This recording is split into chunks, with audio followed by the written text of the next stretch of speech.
I stand to present the petition, the report on the Portfolio Committee of Industry and Commerce, resulting from a petition by associations of sugarcane farmers on issues relating to the division of proceeds ratio, Sugar Production Control Act, Chapter 18.19 of 1964,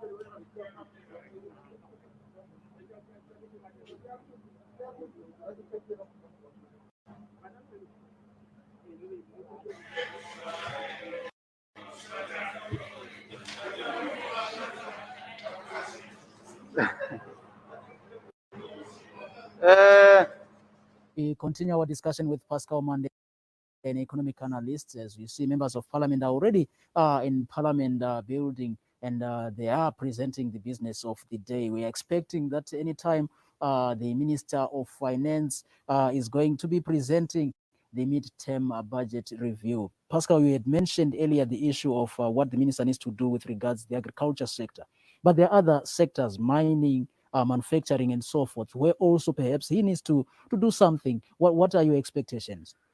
Well, when you look at mining, obviously the biggest threat to mining has been the reduction in prices, global prices for commodities, because unfortunately China, being the world's manufacturing hub, were hit first. And once they downed tools, the demand for commodities went down as well. Yes. So it affects us, because then we get to a level where perhaps some of the mining activities are no longer profitable. Fortunately, because we had a devaluation of the local dollar, you find that the local expenses have gone down. So some of the mines, even though producer prices have gone down in US dollar terms, are still profitable. Okay. But this is a situation that needs to be monitored, because once we lose mining and we don't generate enough foreign currency, it will be very difficult for us to create stability here. Exactly. Because we have always had, one of our key problems has always been a deficit on the current account, where we import more than we export. Exactly. And in this environment, you always want to maintain your ability to import even the necessities. We have been fortunate with oil, as I had alluded to earlier, that the price went down, so we could afford to import it. But who knows, those prices of the commodities that we use, if oil recovers before all the other commodities, then we could have a problem.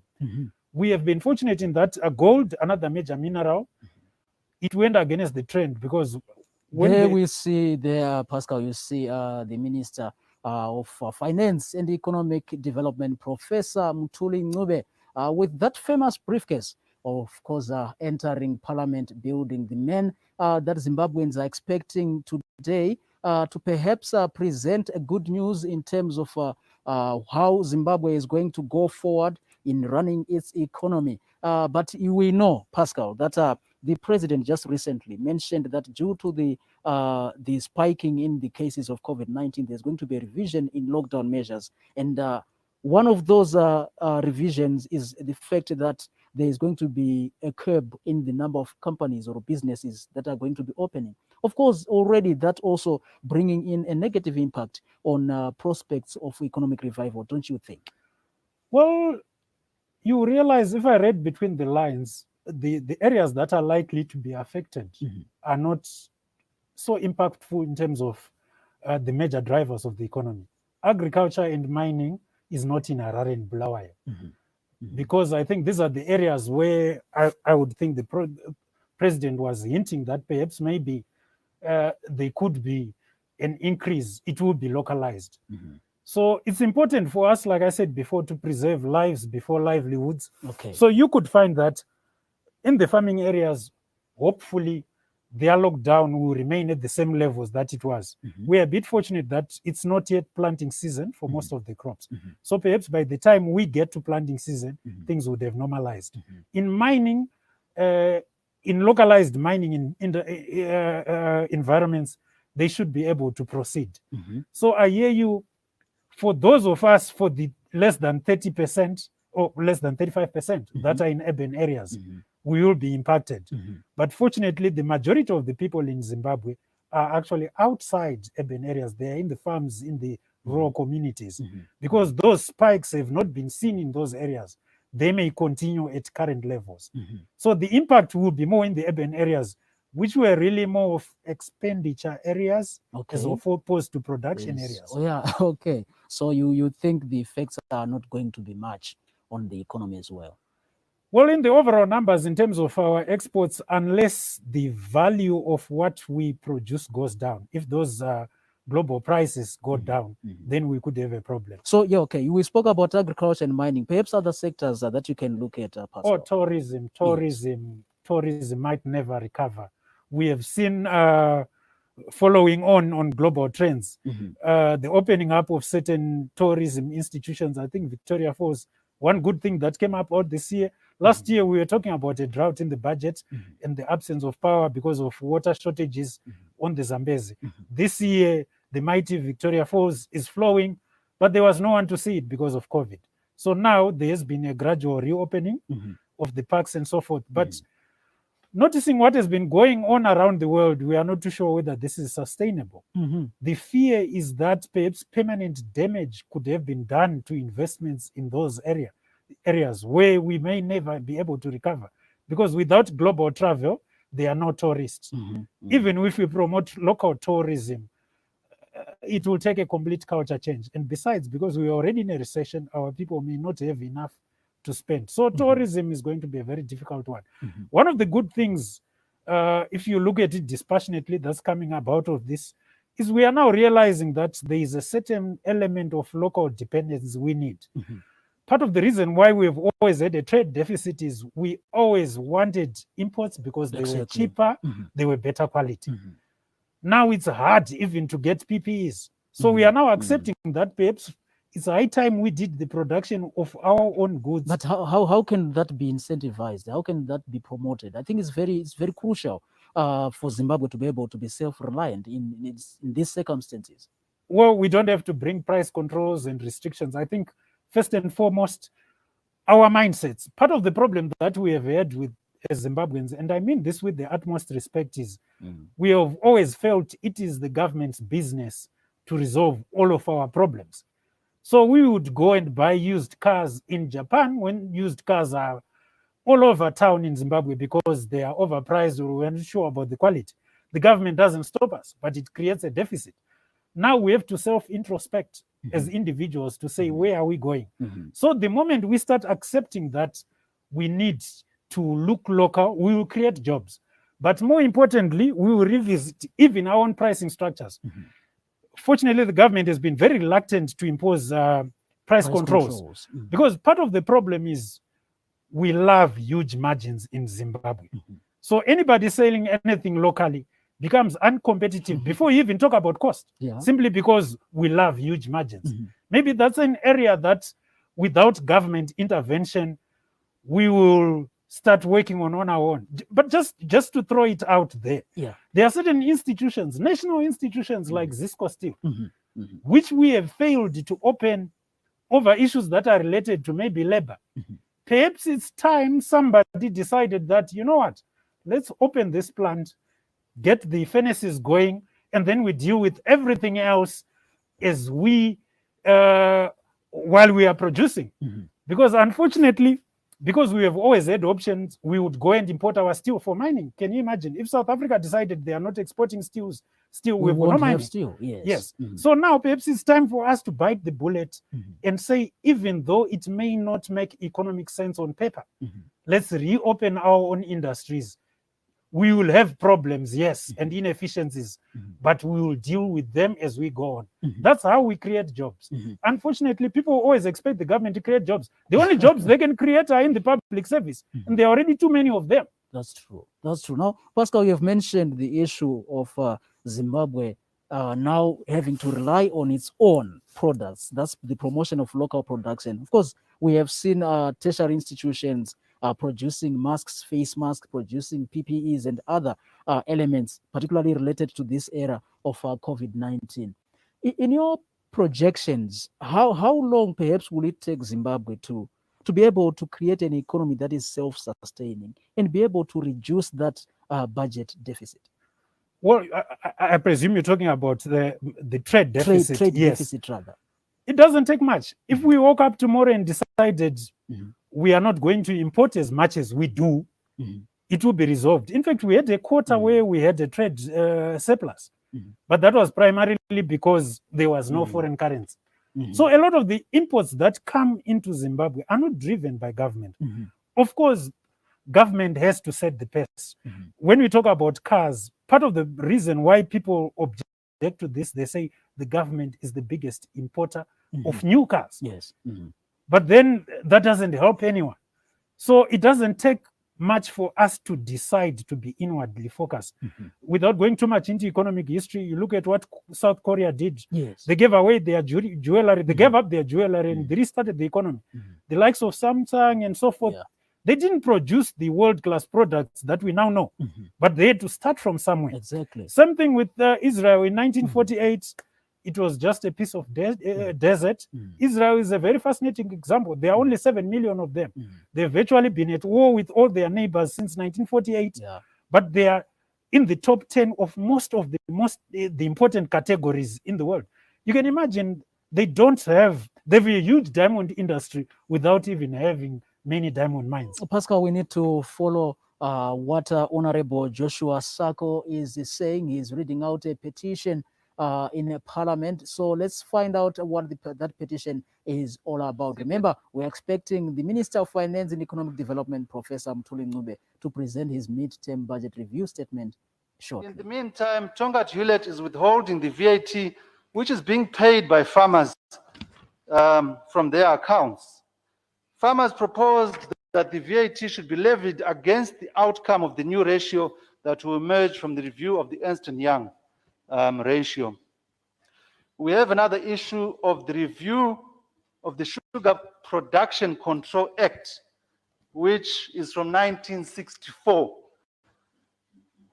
The committee found that this act is very outdated and doesn't take into consideration issues around the land reform program and the current environment that we are living in.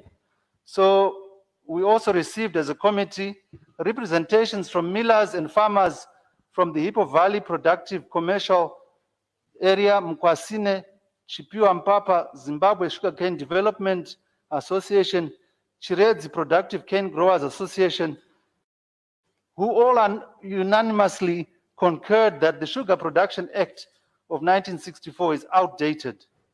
Farmers indicated that the act is devoid of the following: establishment and incorporation of the Zimbabwe Sugar Association. We have a Zimbabwe Sugar Association in existence, but it is not covered in the act. Membership and composition of the association, powers of the Zimbabwe Sugar Association Council, and sugar industry agreements are not clear in the act. Therefore, the farmers are advocating for a realignment of the act through amendments to the realities that are transpiring in the Zimbabwean sugar industry today. I would like the House to note that we have worked on some of the amendments to this act. It is work in progress. Hegemony in the sugar industry value chain. The associations of farmers noted with concern that Tongaat Hewlett is the sole dominant player in the entire sugar milling process in the whole sugar value chain in Zimbabwe. They regarded this hegemony as tantamount to abusive tendencies by the millers due to absence of competition, as epitomized by the cane purchase agreement of 2008.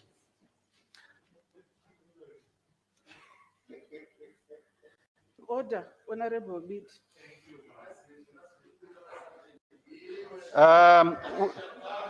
Which farmers signed unwillingly to have the sugarcane processed. In 2008, a cane purchase agreement was drafted by Tongaat Hewlett, and farmers were made to sign it, in most cases against their will, as they were told if they didn't sign the agreement, the sugarcane would not be milled. Sugarcane farmers recommended for government partnership with private players in the establishment and operationalization of additional milling plant in the Mkwasine area. I go to farmer representation on industry boards. We have what is called the Zimbabwe Sugar Association, and currently 3 out of 8 associations are invited to the Zimbabwe Sugar Association and the Zimbabwe Sugar Sales Boards, but they are deprived of executive powers, which means they just represent farmers in these boards but are not allowed to vote. In this regard, sugarcane farmers recommended that the Production Control Act should be amended to warrant a mandatory representation of farmers in the boards, and that government should appoint directors to ZSA and ZSS boards. Number 4.6, I go to the issue of the lack of milling agreement between millers and farmers. The sugar industry is operating without a milling agreement since 2008. The milling agreement that was in place before the land reform program was unilaterally withdrawn by the millers. To date, there have been 17 drafts of the milling agreement, but to no avail. Delays to have the agreement finalized are aroused by issues which include the milling charge, VAT, and the definition of product that the farmer should be remunerated for. The cane purchase agreement of 1964 that was being used in areas such as Mpapa was never negotiated and is outdated. The milling agreement is meant to protect the interests of both parties on a win-win basis and to create confidence in the sugar industry. I go on to infrastructure challenges. It was indicated by farmers that deteriorating road and rail infrastructure has resulted in inefficient logistics and therefore meager competitiveness. The sugar industry relies on bulk water for irrigation, which is administered by ZINWA, and rail transport by NRZ. Both parastatals are in dire need of rehabilitation to enhance viability of the sugar industry. I now move on to committee observations. The Sugar Production Control Act needs to be amended. Order, please.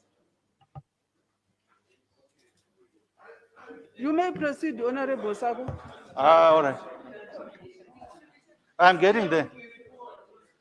I'm getting there. The first recommendation, Honorable BT, is that the Ernst & Young Division of Proceeds ratio, which was implemented regardless of its adverse financial implications to sugarcane outgrowers, the ratio needs to be reviewed. The other observation was Tonga Hewlett monopolizes the entire sugar industry value chain. There is also need for government representation in the sugar industry boards.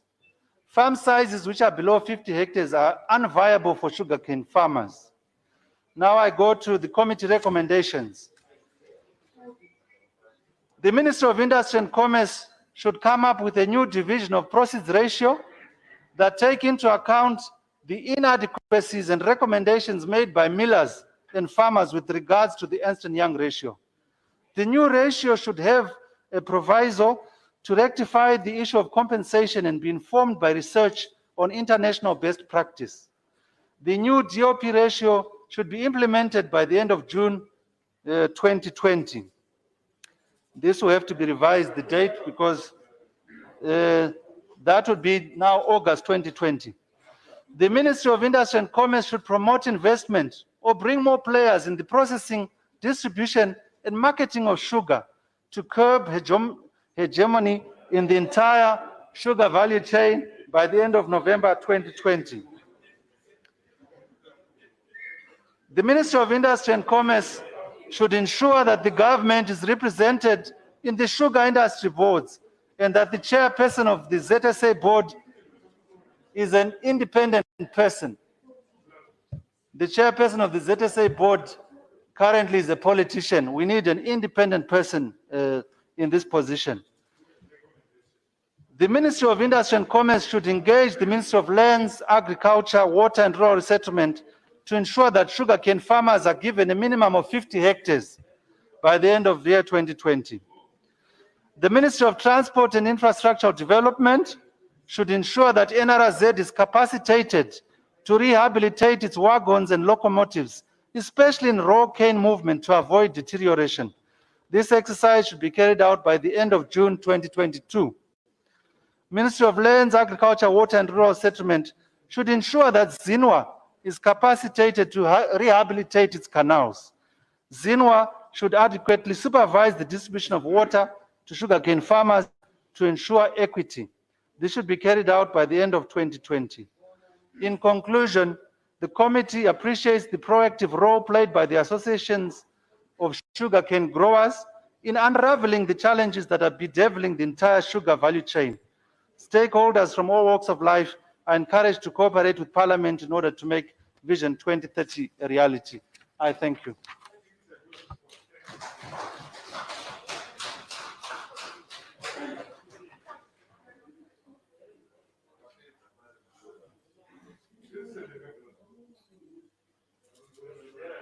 We move.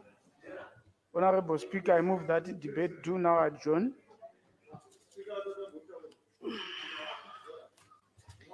It has been moved that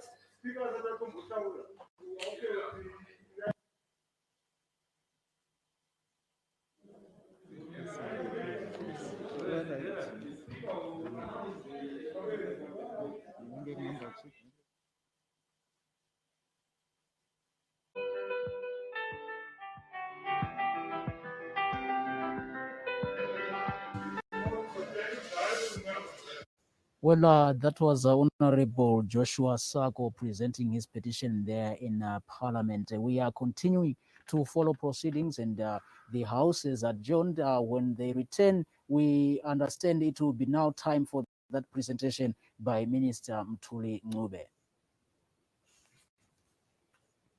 Now, Pascal, we continue with our discussion. We are trying to understand the state that Zimbabwe's economy is in today, and perhaps how it can come out of this quagmire, and perhaps based on what we expect Minister Mthuli Ncube to say this afternoon. Don't you think the minister is actually walking a tightrope?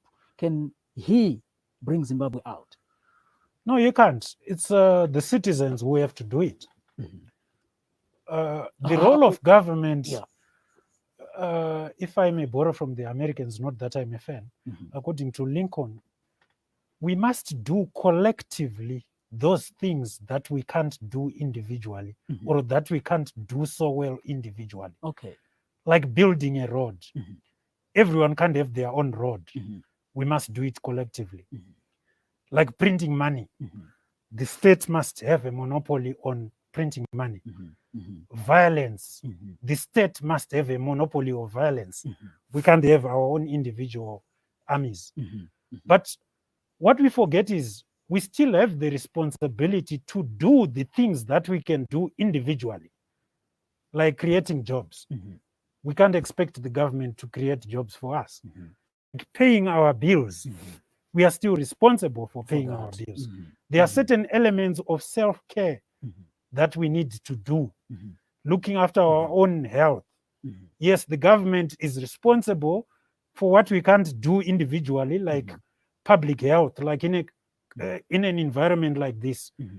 you would expect that the government then takes the lead role. Mm-hmm. But I'm also responsible as a person for my own health, Mm-hmm. to make sure that if there's a pandemic going on, as much as possible, I don't do the things that Mhm. will negatively affect other people. Mhm. You are saying, Pascal, that yes, Minister Mthuli Ncube will present his paper, his document this afternoon, but the onus is on the citizenry to ensure that they play their part as well. And perhaps what part is that? Sadly, I think this is very close to politics, but I'm apolitical. We need to look at ourselves. Mhm. The issue of inflation and loss of livelihoods Mhm. is driven by activities that are deemed illegal by the same minister. Mhm. We can argue about free markets and so forth. Mhm. But we are saying if you and I go under a tree and agree on the value of a US dollar and it affects the pricing system across the country, Mhm. should we really blame the same person who has told us not to trade foreign currency under a tree? Not at all. I do not think so. Mhm. So the government has a part to play. Mhm. It's necessary, but it's not sufficient. Mhm. They need to do their bit, but perhaps maybe what they can also do, which they have not been, they've been shy to do, to remind us of our own obligation. Local government, for instance. Actually, the minister is taking to the podium to present his midterm budget statement, budget review. That's Minister Mthuli Ncube, the Minister of Finance and Economic Development, who will continue to look at what he would have said after his presentation here in the studio. I have a guest who is an economic analyst, Fiscal.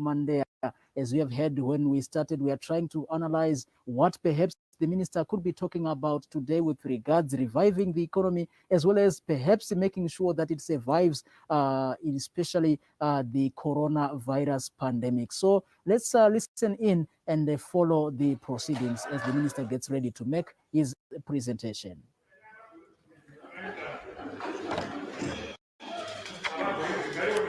Order, honorable members.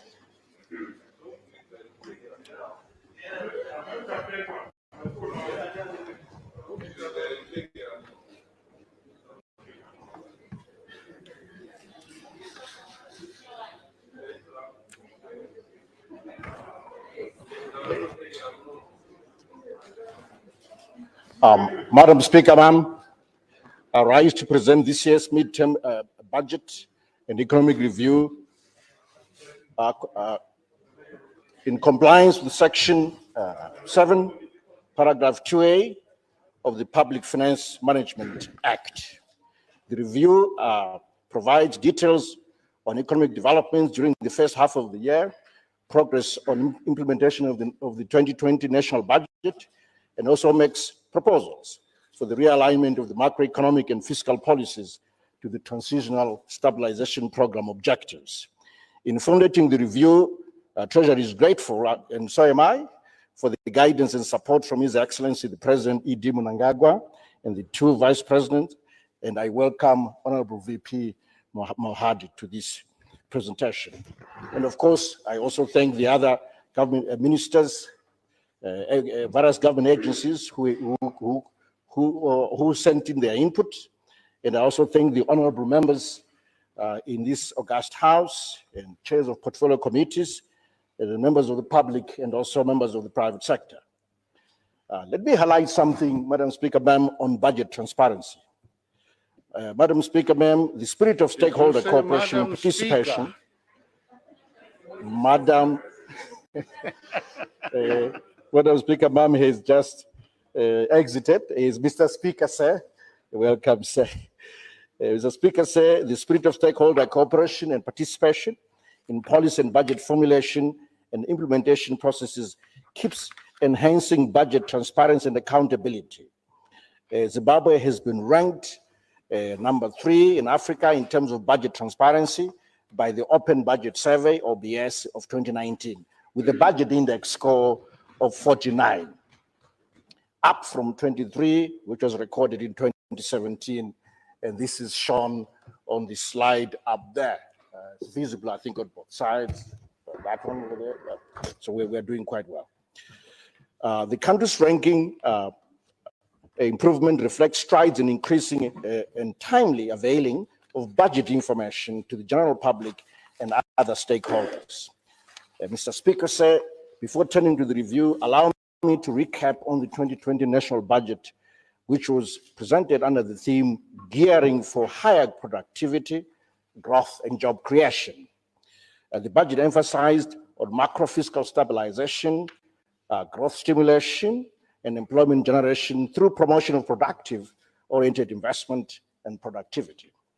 Accordingly, economic growth of 3% was projected, premised on better rainfall season, improved electricity supply, and the stabilization of the macroeconomic environment. Based on the above projections and assumptions, a budget of 63.6 billion Zimbabwe dollars was unveiled, underpinned by revenues of 58.6 billion Zimbabwe dollars, and a financing gap of 5 billion Zimbabwe dollars, or in other words, 1.5% of the gross domestic product. Mr. Speaker, sir, let me also underscore that going forward and for the rest of the year, the 2020 budget thrust, the theme and priorities will be maintained. Let me turn to the economic environment, Mr. Speaker, sir.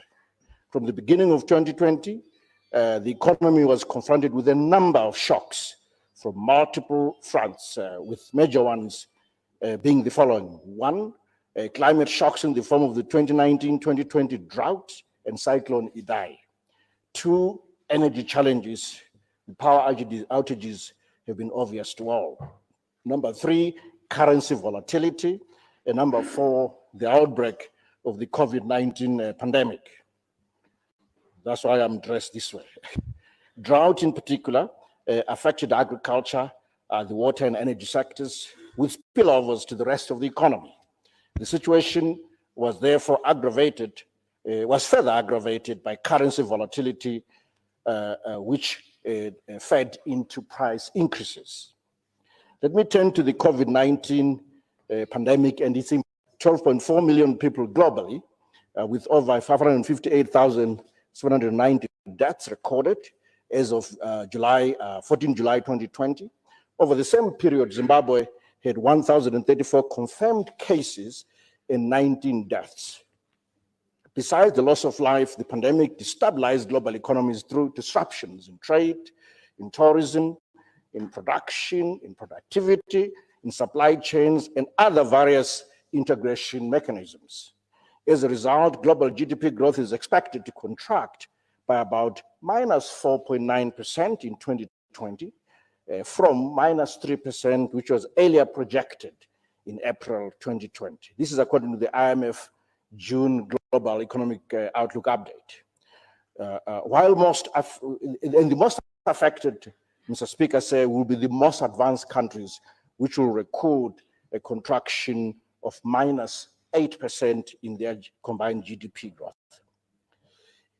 In the outlook, as the pandemic gets managed and subsides, global output is expected to rebound with average growth projection of 5.4% in 2021. So we expect a rebound. What is visible from the screens, maybe not so visible. You can see the dip, Mr. Speaker said, in 2020, and that recovery in 2021. That's the expectation. So expect a V-type recovery as opposed to a drop or flat, which is an L, or a U, which is a drop, flat, and then up. We think is going to be a V. That's the prognosis. So recovery of 5.4% in 2021. Let me turn to the domestic economic developments, Mr. Speaker, sir. With regards to the domestic economy, the impact of the pandemic is being transmitted through trade and tourism restrictions, low commodity demand and international commodity prices, disruption of the global supply chains, slowing down of global financial flows, including credit availability, remittances, and also portfolio investments. Furthermore, while all sectors of the economy were affected by the COVID-19 pandemic, there is variation in terms of severity, with sectors such as tourism, non-food manufacturing, mining, financial services, transport, distribution, and education adversely affected, while sectors of health services, ICT, manufacturing of foodstuffs, electricity, and water experienced gains. So there are winners and losers in this COVID-19 pandemic, Mr. Speaker.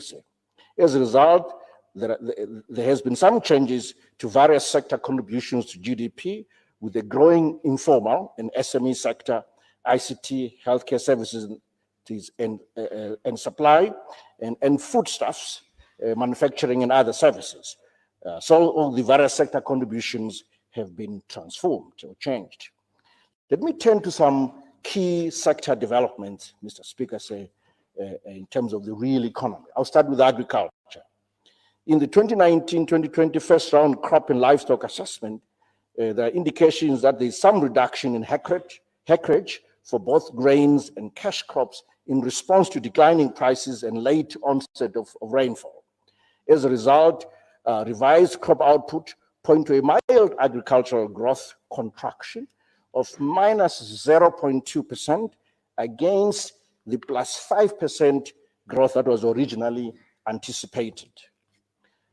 Let me say something about grains, Mr. Speaker. The 2020 second round crop and livestock assessment report indicates that grain production increased by 24% from 852,000 metric tons to 1,060,000 metric tons in 2020. Traditional grains production for the 2019-2020 season is estimated at 152,515 metric tons, which is a 103% increase compared to 75,209 metric tons in the 2018-2019 season. Let me mention something about preparations for the 2021 summer cropping program. Going forward, preparations for the 2021 summer season are underway, and this is guided by the Agricultural Recovery Plan, which prioritizes productivity through interventions centered on mechanization, irrigation, soil conditioning, extension services, and appropriate and timely financing. Let me turn to the mining sector, Mr. Speaker, sir. The mining sector, being the largest foreign currency earner, 60% of total foreign currency earned, is poised to surpass agriculture, which currently contributes between 9 to 10% to GDP. Currently, the mining sector contributes about 8% of total GDP, and they set a target of generating $12 billion revenues by year 2023, from as low as $2.7 billion in 2017. During the first quarter of 2020, PGMs, cluster, and diamonds registered strong performance compared to the same period in 2019, while gold, chrome, nickel performed slightly below expectations. Therefore, growth for the mining sector is now projected to slow down to minus 4.1% in 2020, reflecting the impact of the COVID-19 pandemic and other challenges revolving around foreign currency retentions, which we have since corrected. These include erratic power supply and loss of skills in the mining sector. I now turn to the manufacturing sector, Mr. Speaker, sir. The COVID-19 pandemic depressed the performance of the manufacturing industry by restricting production, distribution, and consumption of goods and services, among others. It also caused input supply disruptions in source markets. And here, it's really about China, which is the factory to the world in terms of supply of raw materials. So slowdown in China, or disruptions in China due to the pandemic, disrupted the global supply chain, and this impacted the manufacturing sector domestically and globally. However, government intervened through the stimulus package, which facilitated a $3.5 billion, this is Zimbabwe dollars, facility to cater for industry working capital. And this is split as follows: $3 billion for working capital for large companies, and then for SME support, $500 million. And this is expected to arrest a huge decline in the sector. As a result, the sector is expected to contract by minus 10.8% in 2020 against the 1.9% that was originally projected. Let me turn to the distribution, hotels, and tourism sector, Mr. Speaker, sir. The distribution industry, which constitutes output from wholesale and retail services, was not spared from the knock-on effects of the pandemic during the first half of 2020. Tourism, which has a higher weight, was particularly most affected by the COVID-19 pandemic through restricted travel, and indications are that the whole subsector will contract by a minus 7.4% in 2020. What you have up there, Mr. Speaker, sir, is a chart that shows the drop in bookings in the tourism sector. It's a very steep drop indeed. In fact, the sector was virtually shut down.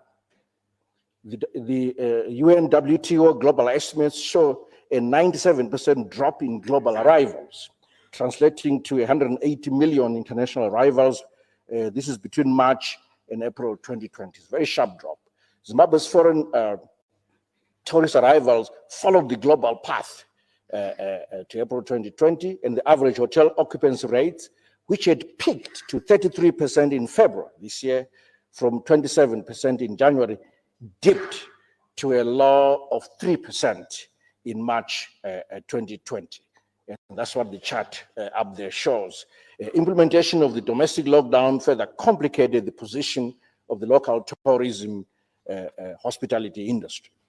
I now turn to the transport and communication sector, Mr. Speaker. Starting with transport, transportation was affected by reduced economic activity on account of reduced cargo from mining, which is coal, chrome, black granite especially, and also from agriculture and manufacturing.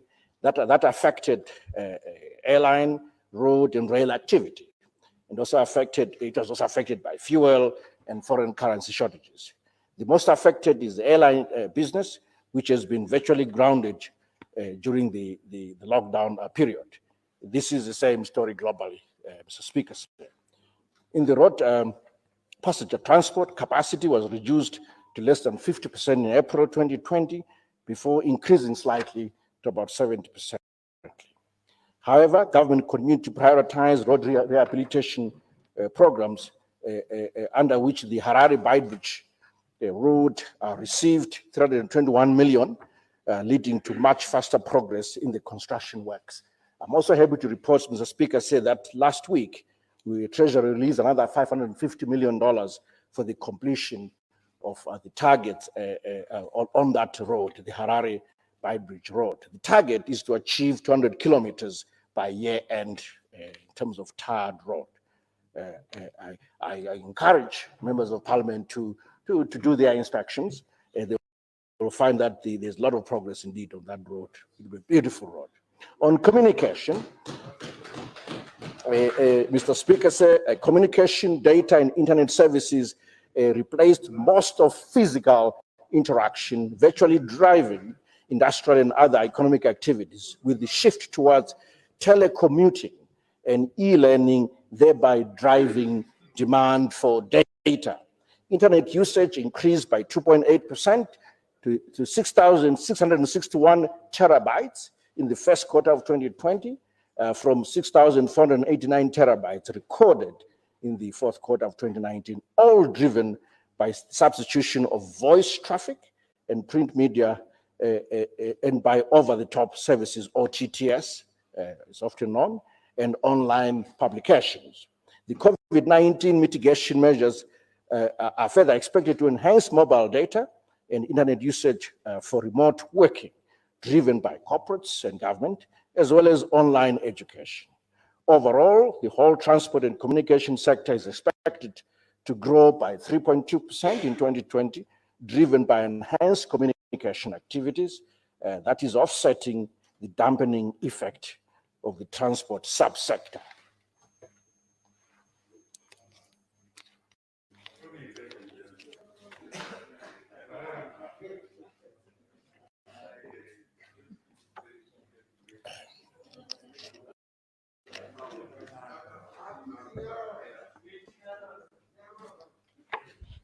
Mr. Speaker, I now turn to the electricity sector.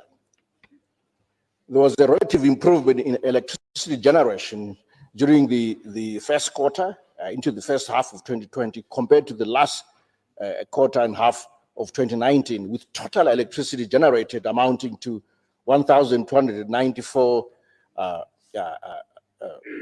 gigawatts per hour, up from 1,223 gigawatts per hour. The improved generation combined with consistent imports resulted in reduced load shedding.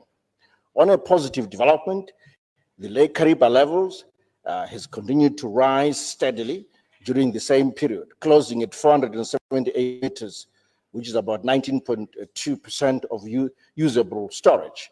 The recovery has been supported by an increased flow of water into the dam, followed by normal to above normal rainfall in the Zambezi water catchment areas.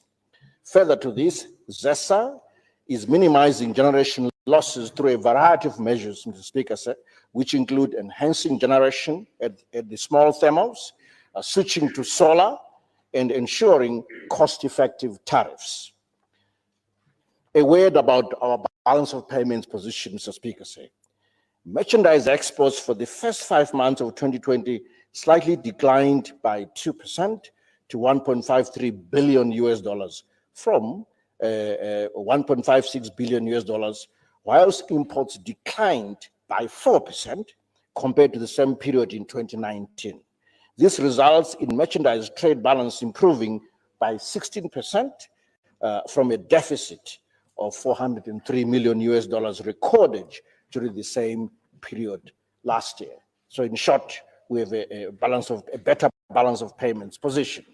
Overall, the current account is projected to remain in surplus in 2020 at 1.2 billion, mainly driven by a secondary income and goods account. This is an improvement from the 921 million US dollars recorded in 2019. The anticipated surplus is also on account of measures on containing non-essential consumption imports. A word about the response to the COVID-19 pandemic and other macroeconomic shocks, Mr. Speaker said. In view of the impact of the COVID-19 pandemic on human lives and the economy, government came up with a number of preventative interventions, including a stimulus package of 18.2 billion Zimbabwe dollars, which is targeted at the productive sectors. Preventative measures targeted capacity for the health sector in terms of personnel, equipment, medicines, infrastructure, and other things, but also water and sanitation and social protection for vulnerable groups. On the other hand, the rescue package for productive sectors was designed to provide working capital for industry, tourism, agriculture, mining, SMEs, and other productive sectors. Additionally, the government extended fiscal and monetary policy relief measures, which include relaxation of import duty on selected raw materials, tax credits of up to 50%, and COVID-19 related expenditures, lower lending rates, as well as comprehensive reduction in statutory reserves requirements on banks to release more resources for lending. A word about development partner support, Mr. Speaker said. On the 2nd of April 2020, His Excellency the President, Comrade E.T. Mnangagwa, in conjunction with the United Nations, launched the domestic and international humanitarian appeal for assistance with a budget of 1.8 billion US dollars, inclusive of 220 million, which was later revised to 300 million, just targeted at COVID-19 support. The request for support to mitigate COVID-19 pandemic is in line with government's national COVID-19 preparedness and response plan. In response to the appeal, development partners revised their humanitarian response plan to include requirements towards the COVID-19 pandemic. In addition, most development partners reallocated and committed fresh resources from ongoing projects towards strengthening Zimbabwe's health sector, public health sector response. Against government's request for 300 million US dollars, development partners have pledged 202.6 million US dollars, of which 26.9 million US dollars has already been disbursed.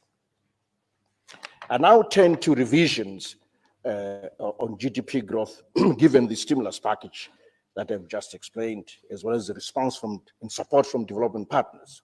In the absence of the above stimulus package, and assuming prolonged and severe impact of the crisis, the economy would have contracted severely. Therefore, a combination of government and external development support in mitigation of the COVID-19 pandemic is expected to alleviate deeper contraction of the economy to a projected minus 4.5% of GDP growth in 2020. This is against our initial budget projection of plus 3% growth. So I repeat, minus 4.5% as opposed to 3% initially projected. The economy is, however, anticipated to recover to record GDP growth of 7.4% in 2021 before moderating to around 5% thereafter. That's our prognosis. Let me turn to the budget outcomes for 2020, Mr. Speaker, sir. Starting with the revenues. Cumulative revenue collections for the period January to June 2020 are estimated at 34.2 billion Zimbabwe dollars against a target of 32.1 billion dollars. This resulted in a positive variance of 2.14 billion dollars or 6.7% of projected revenues, notwithstanding the slowdown in economic activity that has been induced by the COVID-19 pandemic. The tax revenue continues to account for the bulk of the revenues, with collections amounting 33.4 billion or 97.6%, while non-tax revenue contributed 823 million or only 2.4% of total revenue. In terms of contribution of various revenue heads, tax on income and profits is 32%, value-added tax or VAT is at 23%, taxes on financial and capital transactions at 13%, excise duty at 12%. These accounted for a significant portion of total revenue collections, Mr. Speaker. Sir. Let me turn to expenditures. Expenditure developments to June 2020 have largely been impacted by the need to accommodate expenditures arising from previous successive droughts, extreme weather conditions, and the advent of the COVID-19 pandemic. A difficult macroeconomic environment characterized by foreign currency shortages and high inflation during the first half of the year also increased cost of providing public services, including implementation of budget programs and projects. Total expenditures disbursements to June 2020 amounted to 30 billion, Mr. Speaker said, 30 billion.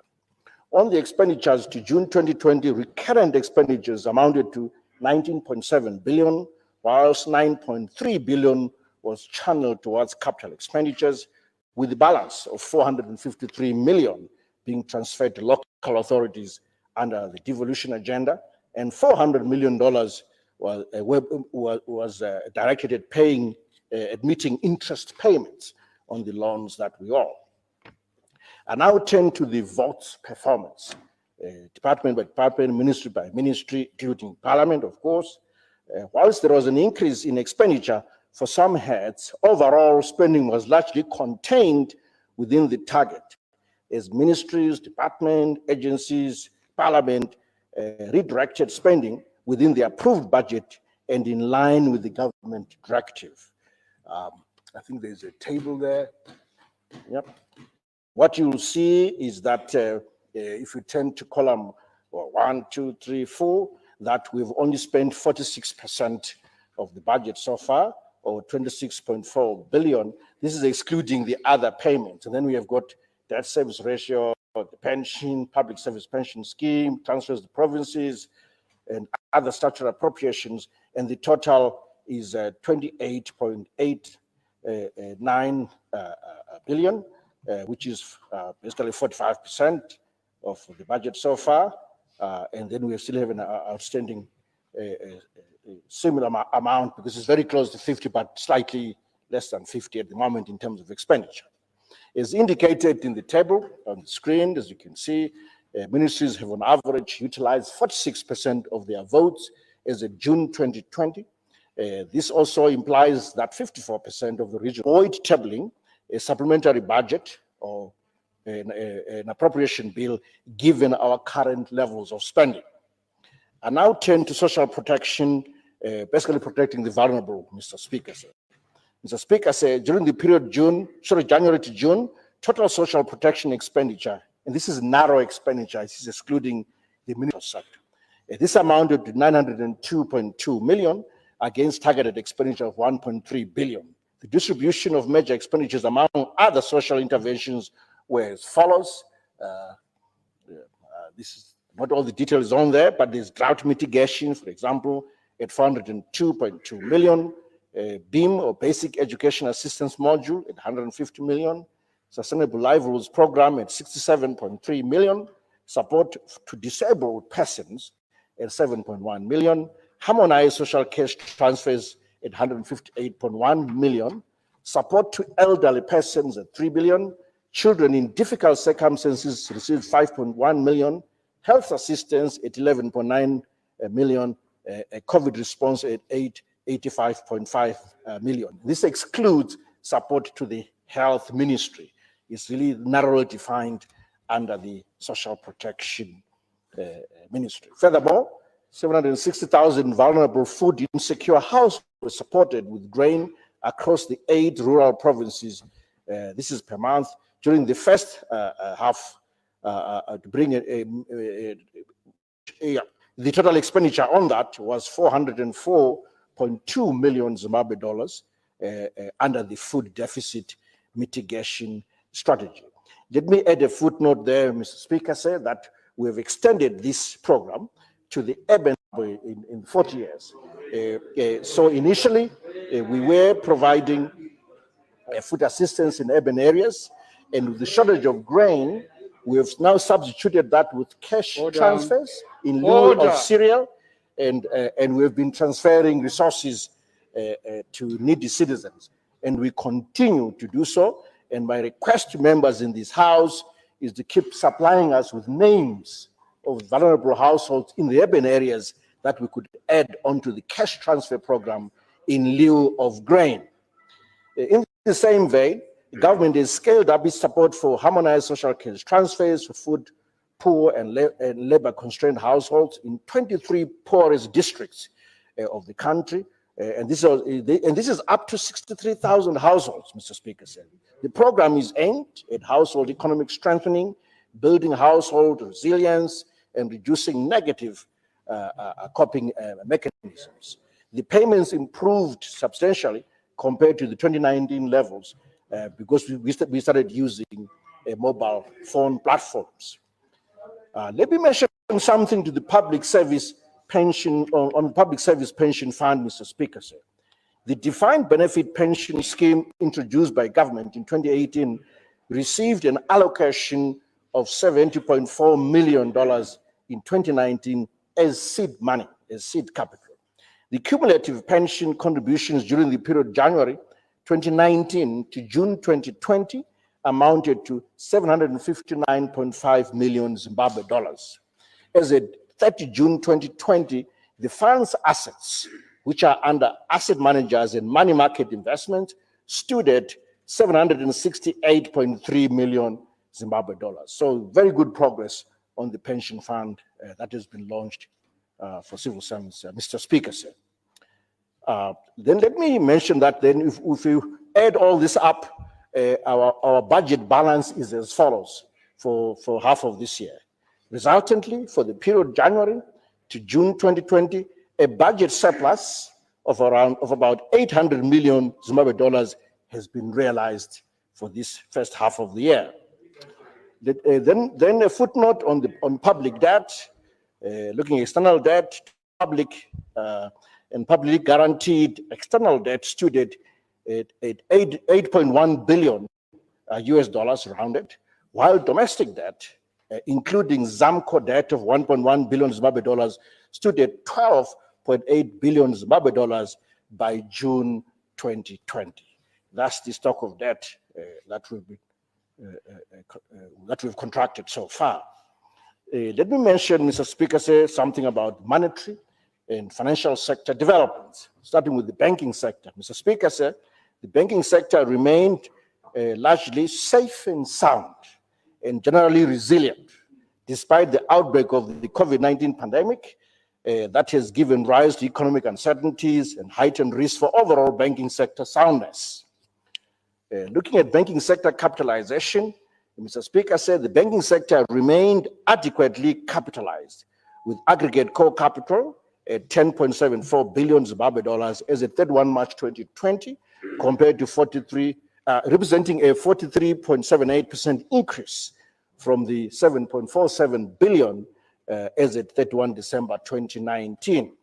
The growth in capital was mainly attributed to capitalization of retained earnings, with the major contributor being revaluation of gains assets held by banking institutions. On banking sector liquidity, Mr. Speaker said total banking sector deposits amounted to $47.08 billion as at 31 March 2020, representing an increase of 36.38% from the 34.50 billion reported as at 31 December 2019. Total banking sector deposits increased to 55.19 billion as at 8th of May 2020. On loan portfolio quality, Mr. Speaker said the quality of banking sector loan portfolio continued to improve, reflected by the decline in the ratio of non-performing loans to total loans from 1.75% as at 31 December 2019 down to 1.42% as at 31 March 2020. And the chart shows that steady decline to 1.42%. Great improvement indeed in the loan portfolio of the banking sector. And Mr. Speaker, I now turn to exchange rate developments. Exchange rate levels and movements have far-reaching implications for inflation, competitiveness of exports, efficiency in resource allocation, international confidence, and balance of payments equilibrium.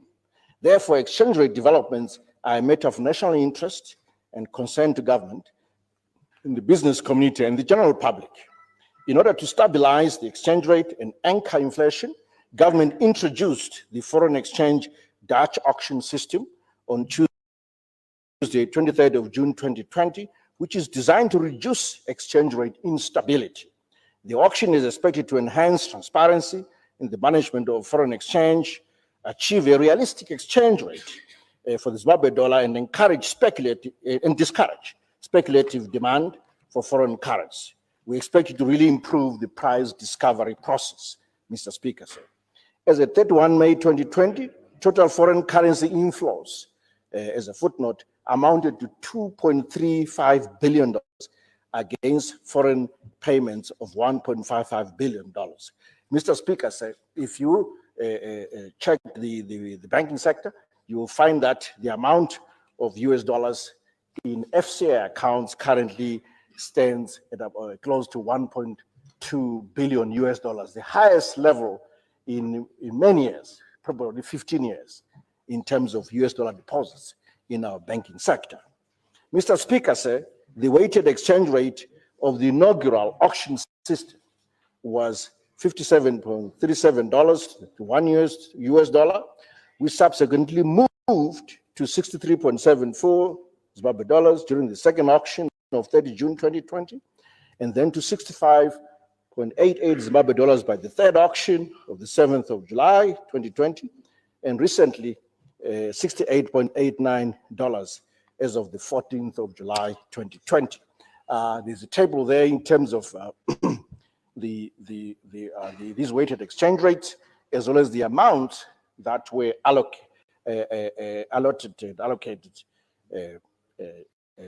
on these four occasions.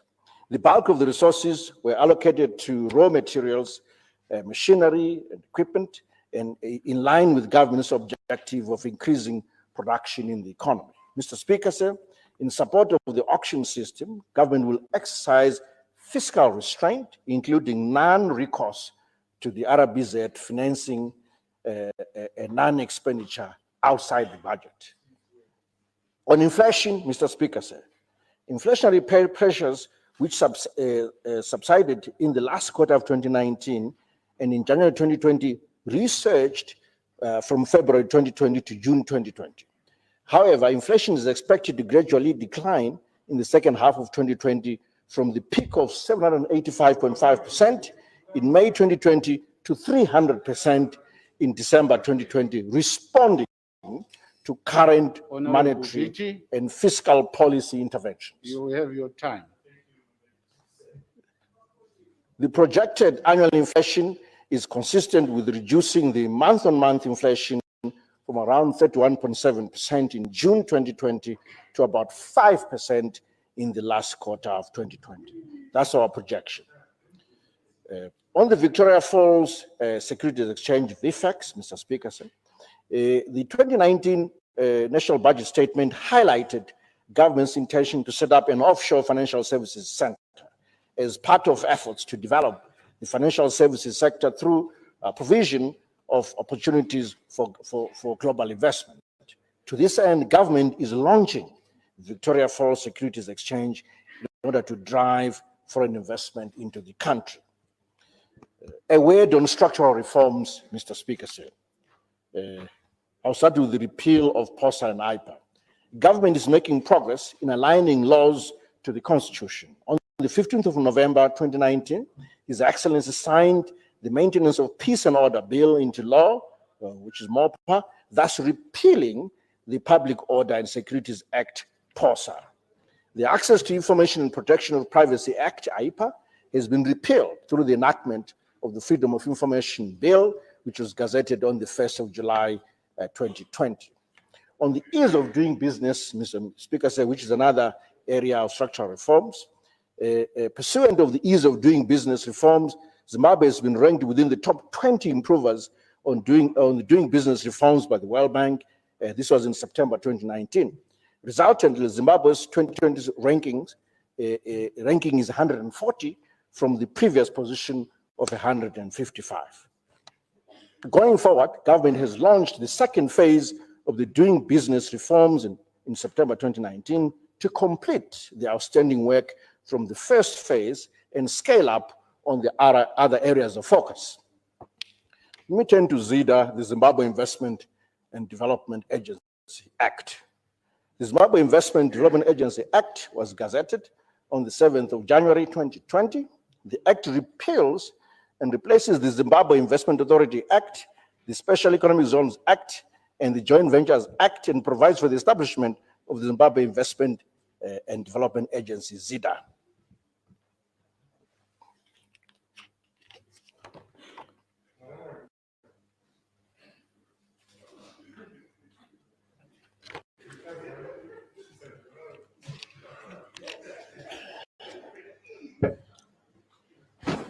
Mr. Speaker, sir, I now turn to the National Development Strategy. Government has embarked on the formulation of the National Development Strategy for the years 2021 to year 2025, which is the first of the two medium-term development plans guiding the country's development trajectory towards Vision 2030. The strategy has the following indicative national priorities.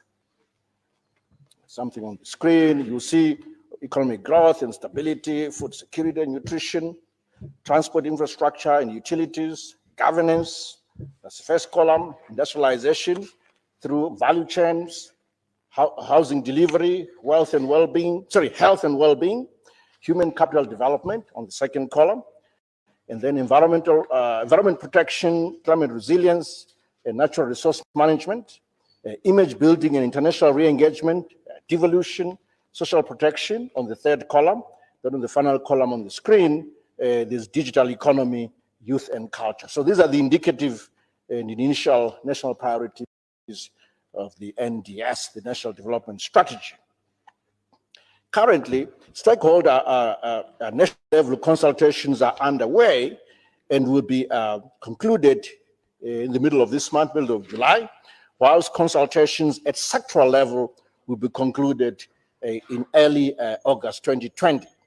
These processes will culminate in the production of the National Development Strategy, which is expected to be launched in October 2020, in time to guide the 2021 national budget. I'll now conclude, Mr. Speaker, sir. The midterm budget and economic review take stocks of budget and economic performance during the first half of the year. It is, however, imperative that we continue to focus on the 2020 budget objectives of production, productivity, job creation, competitiveness, in order to bring the economy back on a growth trajectory. I thank you. At the back of the presentation is a list of all the summary of the vote performance so far, ministry by ministry, department by department, including Parliament. This concludes the midterm budget review and economic review. I now turn, Mr. Speaker, sir, because of budget transparency requirements, I'm required to separate the review, the budget and the economy from any thing around revenue measures, finance bill and so forth. I'm supposed to separate that. So I've done exactly that. Mr. Speaker, sir, I now turn to revenue measures. As I've already alluded to, in terms of severity of the COVID-19 pandemic and its consequences on the macroeconomic environment, I hereby propose the following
and end at 100,000 Zimbabwe dollars, above which the highest marginal rate, 40% will apply, and this is with effect from 1 August 2020. Let me turn to the tax exemption on the risk allowance and by our frontline health personnel, Mr. Speaker. In line with the undertaking already made by His Excellency the President to reward the selfless commitment exhibited by public sector frontline health personnel, I propose to exempt from tax COVID-19 risk allowances payable to this category of employees for a period of 12 months, commencing from the 1st of April 2020. Let me turn to the incentives for Victoria Falls Securities Exchange and for investors. And I've already mentioned something about the Victoria Falls Securities Exchange. Honorable members will be aware of government's plan to launch the Victoria Falls Securities Exchange with a view to attract critical offshore capital to the economy. The primary objective of the Victoria Falls Securities Exchange will be established, is that it will be established within the Victoria Falls Special Economic Zone and exchange. 2, exemption from capital gains withholding tax on disposal of shares listed on the Victoria Falls Securities Exchange. And finally, a lower rate of 5% on dividends payable to non-resident investors on the Victoria Falls Stock Exchange. I now turn to the allowable deductions on health-related donations. Since the first reported local case of COVID-19 pandemic, a number of corporates have donated they've demonstrated rather, a lot of goodwill and sacrifice by donating various goods and services to strengthen the health delivery system and social support framework. I therefore propose, Mr. Speaker, to review the maximum allowable deduction on donations by corporates to the local currency equivalent of 100,000 US dollars. I turn to tax exemption on university infrastructure projects. Mr. Speaker, tertiary institutions continue to grapple with inadequate on-campus student accommodation. In order to support university infrastructure development initiatives by the IDBZ, the Infrastructure Development Bank of Zimbabwe, I propose to exempt from income tax specified student accommodation projects. This is with effect from 1 January 2021. The exemption will be granted subject to fulfilling prescribed conditions. I now turn to the tax exemption on domestic tourist accommodation. Mr. Speaker, the hospitality industry is one of the sectors most affected by the COVID-19 pandemic. Hence, it is essential for government to take a leading role in supporting revival of the sector. In line with the commitment by His Excellency the President, I propose to exempt accommodation services offered to domestic tourists from VAT for a period of 12 months commencing on 1 August 2020.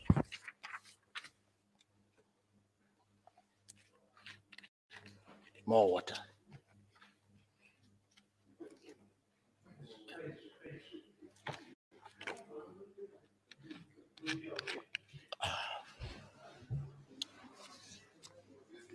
Let me turn to measures for revenue enhancement, Mr. Speaker, starting with the payment of IMTT on foreign currency transactions.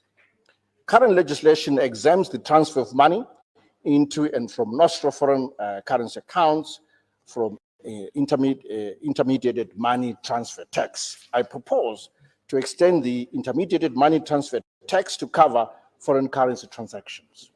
For the avoidance of doubt, transactions conducted by organizations accredited in terms of the Privileges and Immunities Act, Chapter 3, Section 3, remain exempt from IMTT. Let me say something about thresholds. In line with the market conditions, I propose to review the intermediated money transfer tax free tax thresholds for local currency transactions from $100 to $300. In addition, I propose to exempt from tax foreign currency transactions not exceeding $5 US. I further propose to review the maximum tax payable per transaction by corporates from 25,000 Zimbabwe dollars to 50,000 Zimbabwe dollars on transactions with values exceeding 2.5 million Zimbabwe dollars. I also propose a maximum tax of 2,000 US dollars for foreign currency transactions with a value exceeding 100,000 US dollars. Let me turn to the value-added tax recording on electronic transactions. Mr. Speaker, sir, whereas government has authorized use of foreign currency on the local market, current legislation does not require VAT-registered operators to produce customer sales receipts reflecting the currency of trade. There is a risk of understating revenue, especially where foreign currency transactions are reported in local currency. In order to mitigate risk on fiscal revenue, as well as enhance transparency, I propose to compel VAT-registered operators to configure fiscal devices to capture all transactions in the currency of trade and also produce the respective invoice in the tendered currency. Let me talk of duty exemption on donations of vehicles to government by development partners. I propose to exempt the customs duty donated single and double cab trucks in support of approved projects undertaken by government ministries and departments. On tax administration and border enhancement, honorable members will be aware that Zimbabwe remains a major transit route for both north and south bound traffic. During the past 3 months, traffic volumes have increased from an average of 500 to 1,000 commercial trucks per day. The surge in traffic volumes has created opportunities for smuggling of goods. In order to curtail smuggling activities, I propose that the Zimbabwe Revenue Authority, ZIMRA, be empowered to introduce anti-smuggling surveillance drones at both designated and undesignated entry points. Let me turn to excise duty on fuel. Mr. Speaker, sir, excise duty on fuel sold in local currency is currently pegged at a specific rate of $17.20 and then $14.30 for petrol and diesel, respectively. In order to create a balance between optimal revenue collection and affordability of fuel, I propose to introduce an automatic excise duty adjustment mechanism that reviews excise duty on a monthly basis to levels determined through a designated formula. This will be effect from 1 August 2020.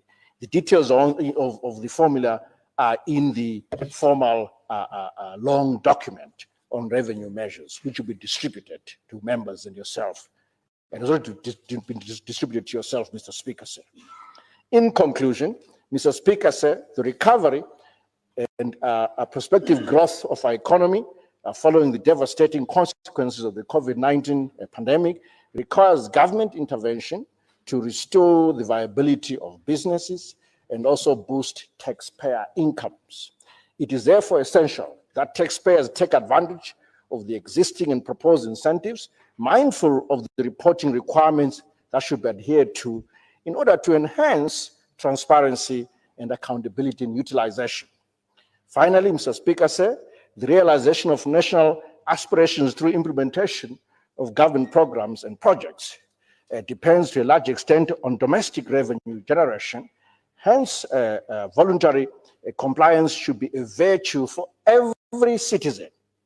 This is a win-win situation for both government and taxpayers as we collectively build and develop our nation. I thank you, Mr. Speaker, sir. Thank you.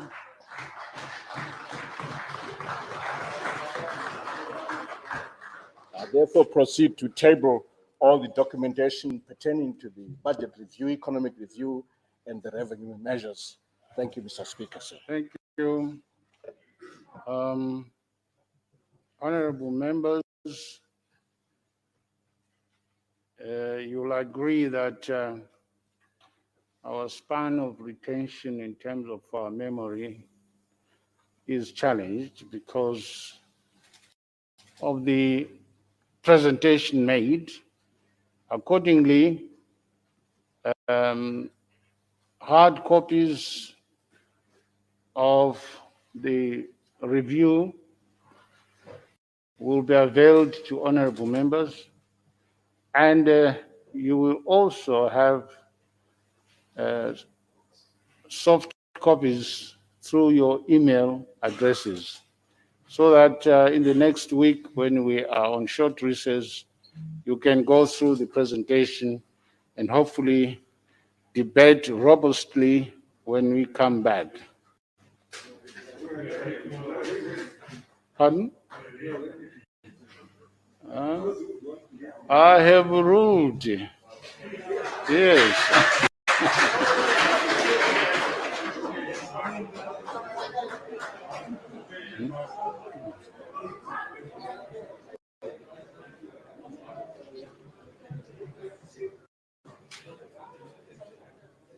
Pardon?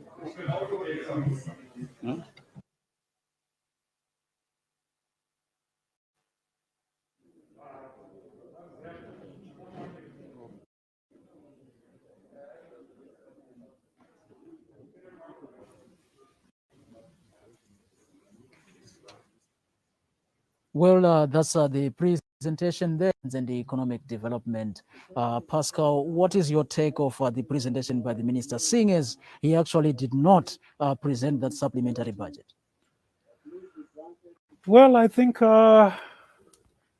he took the politically expedient route. I don't see how some of those figures are going to be adding up, quite honestly. But I would say on the face of it, it was a tidy presentation, very optimistic. Surprisingly, we don't seem to have done much by way of damage to the fiscus. The numbers seem to be balancing from a revenue and expenditure point of view. So like I said, perhaps he chose to come up with a review that really does not disrupt the order of things. I would have expected that with certain projections of inflation, which are way above the initial estimates, this budget would not have been on cost.